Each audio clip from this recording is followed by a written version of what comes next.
Ég heiti Kari Ósk Grétudóttir og ætla að lesa upp úr ljóðabókinni minni Les Birki sem kom út hjá bókaforlaginu Partus föstudaginn 13. nóvember.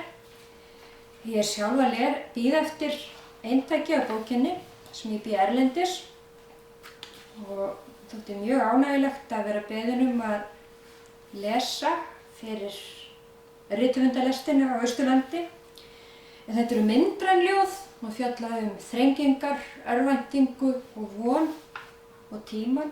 Þegar í ljóðum þá í senn hægt að vera á góðsögulegum tíma, deginum í dag og hinum milda morgundegi, allt í sama ljóði.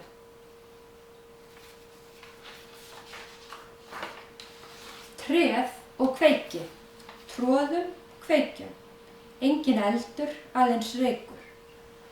Sópa mylsnu, fylla vélar, hafa faðm, skera niður, hengja upp, hræra í potti, syngja söngva, klæðast svuntu, eiga trú.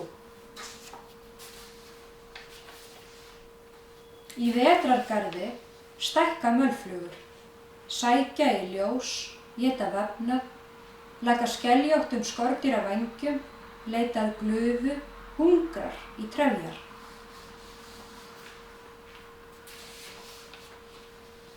Laufum rignir, skurður í eterlíkama. Sársaukinn býr ekki í grjótinu Sísífos, heldur skammvinnri gleði þess sem gengur niður fjallið. Við fundum svört fræhylki, hnífslaga laufblöð, hvísluðum ljóðum ofan í gerjunar krukku, bölvuðum á bakvið hurð. Í graníti eru kristalsagnir sem hleypa ljósinu í gegn. Þessum kvarnast úr brún eingöngu leið. Dýfum fingri í vatn, nuttum enni, opnum vitund. Vaka byssu, vaka barni, vaka brauði.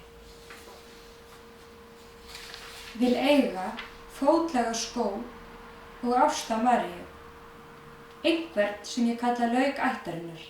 Vil oflæði, vængjahurð, veggfóður, ilmsalt. Sálgreini, varðarvoð og hismi kjarna.